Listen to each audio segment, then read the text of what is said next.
Always a pleasure to bring on Devel Morrison, broker with Bosley Real Estate. I know I'm just the substitute teacher, but Devel is always a great interview. Devel, good morning. Hi, thanks so much for saying your kind words. I love it. Thanks. It's a good thing. You know, I always turn the mic off and think to myself, I don't know when I'll get to talk to her again, but it's always a great conversation because I learned some stuff, including that right now downtowners are getting displaced. This condo boom is affecting so many people. Yes, it is. Absolutely. It really is. And I mean, I think we're talking about sort of that area that's along Dundas, that's east of Jarvis. So we're the vulnerable people, I should say, are going to be affected. Vulnerable is an interesting word because I've found over the last couple of years that floats. I mean, with the pandemic and all the job loss, I find there's a lot more Torontonians who are vulnerable or maybe more vulnerable than they were just even a couple of years ago. Are you seeing a trend when it comes to just the people who all of a sudden are starting to hit the panic button, realizing that they're not able to afford something that maybe even a couple of years ago they could have? Yeah, it's true. I mean, people are definitely having that aha moment, and I suppose aha in a negative way, that they're realizing how expensive the city is becoming. But, I mean, we are becoming like a New York City, right? There are other cities that are far more expensive than Toronto is, and Toronto is a good city. Although we have a few problems, which we're all aware of, safety, a few things going on right now. But ultimately, this is a great place to live. I think it's just about people trying to navigate how they can do it based on what they have monetarily speaking. So I think about, when I was in my 20s, some of my friends had moved to New York City. Well, they were sharing, an apartment for one person, so for a one-bedroom apartment, where they would take shifts as to who would have to live in the living room. Because New York City was really expensive, and this was how they had to deal with living in that city. I mean, one of those friends now actually owns a place in New York City. So I think it's actually about being creative for people. So buying with a friend, buying a place that's got some rental opportunities in it so that you can have a mortgage helper, have part of your mortgage paid off for. So I think people need to kind of shift their brains about how they can live differently. A conversation that I had the other day came up with, well, what's so wrong with Brampton or Oshawa? Everybody talks about living in these prime areas because, again, it's close to their job or it's close to transportation, which are obviously big keys here. But as the world grows, and especially across the GTA, are we noticing a trend where people are just like, screw it, I'm just gonna, swallow the pill and move out to the burbs? Yeah, there's definitely some people who are moving to the burbs, but they're even moving to more far-flung areas, right? So even outside of the burbs are moving because really the burbs have actually become expensive. It's not like the burbs around the GTA are actually quote unquote affordable, right? Their houses are $1 million too. So if somebody wants something that's more affordable, they're going to have to go out to like a Port Hope, a Coburg, a Cambridge, a Guelph. They actually do have to go much further afield to get to something that's, let's say, quote unquote, affordable. So I think that people need to shift how they think. Now, I am a bit of a city snob. I want to live in the city. I love it. I love the busyness. I grew up in the suburbs, and now I'm like, you couldn't drag me kicking and screaming to go back to the suburbs. I want to stay in the city, and I love it. But what means for me is that I have a basement apartment, because I have a mortgage helper. And when I look to the Vancouver market, because their market is more expensive than it is in Toronto, a lot of those houses there have basement apartments. That's how you live. You have a mortgage helper. So what I see on the ground working as an agent is people sort of turn their noses up to having a basement rental in their house. And I'm like, you need to get over that. That's a stigma that I think a lot of people assume, like, no, I want the whole house. I want my privacy. I want the space. I want that extra room for the quote office now that we all have to work from home periodically. But you said something earlier, Devel, that I think is a really interesting trend that is starting to actually gain some traction. And that is sharing mortgages. You've got a good friend, maybe they've got a young family. Gone are the days of, just straight renting to a stranger. There's a lot of people that are starting to say, you know what, why don't we join forces and we'll both make money on the other side? Absolutely. I have some friends that did that. They bought a duplex in Leslieville many, many, many years ago. One lived in one unit, the other lived in the other unit. Now they've been able to branch off and own a few more houses. simply because they chose to do that when they were younger. So I think that that's why people just need to think about this a little bit differently. It's the buy property with your friends. I mean, I'm also a real estate investor as well. And over the years, that's what I've done because I don't have all the money in the world. I've started to buy properties with friends. It's so much easier. There's other people to rely on so that not everything is just, not all those burdens are resting on your shoulders. You have other friends and other co-investors to rely on as well, too. So I think people do need to wrap their heads around that in terms of, not thinking, oh, I need to have the house to myself. I'm like, do you really need to have the basement? Do you really need that storage? Or could you just throw a few more things out?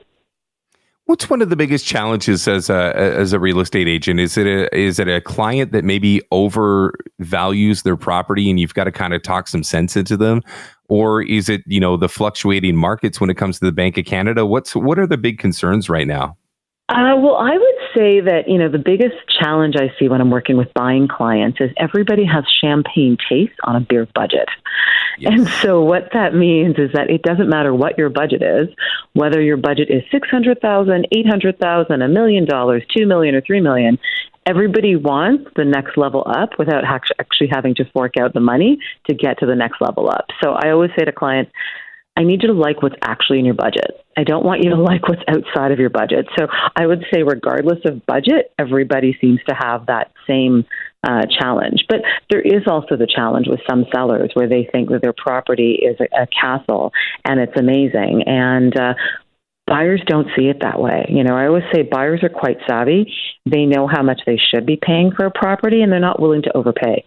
And I think sellers sometimes are misguided and they think, oh, yeah, I'm just going to find somebody who doesn't care, who's going to spend gobs of money on my particular place. And that's just not necessarily the case.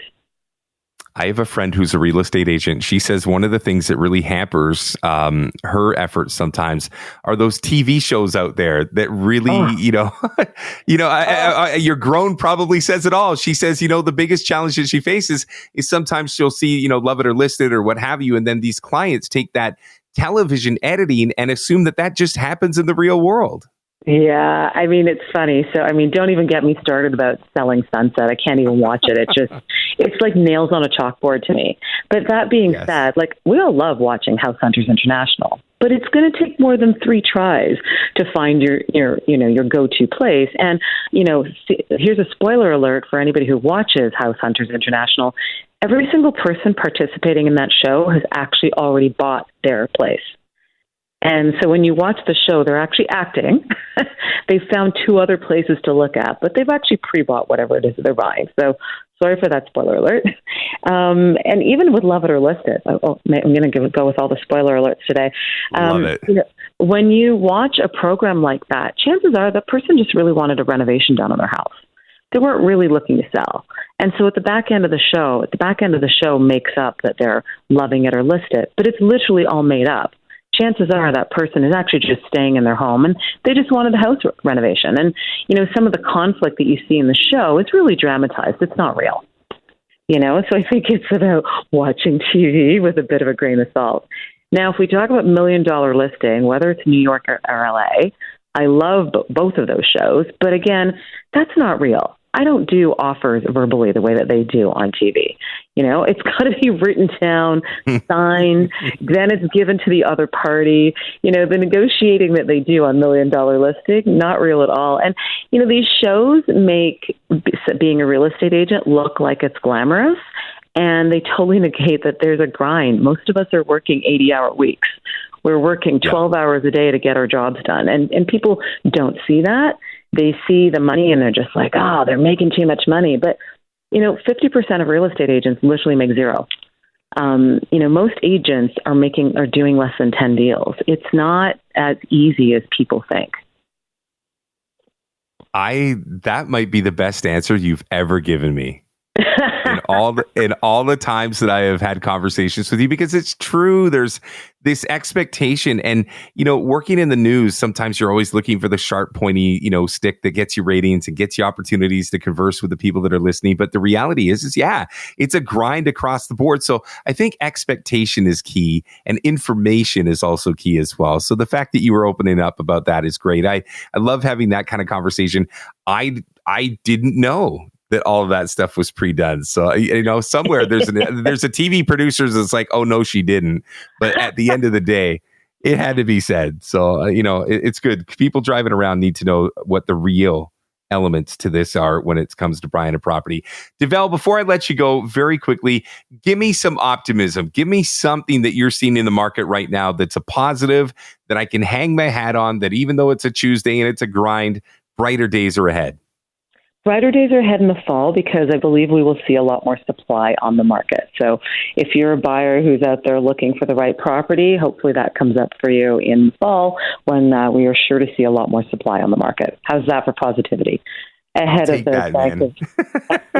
ahead of the Bank of Canada announcement tomorrow. I wasn't going to bring it up, but we have to talk about it. Isn't that just a pain that they're going to do it again? It is. It's not great for people, right? There's people that are struggling out there with their mortgages. There's people that, need to increase their amortization. There's people that need to reach out to the mortgage brokers to see, should they be jumping into a fixed right now for a shorter term, just so they can get their mortgage payments down lower. So, I hope that they hold the rate tomorrow, but I know realistically it sounds like it's going to go up. And even if it doesn't go up tomorrow, they'll do it by September. So it's coming at one point or another. Devel, thank you for another awesome segment, and I appreciate your time this morning. Let's do it again. No problem. Thanks for having me.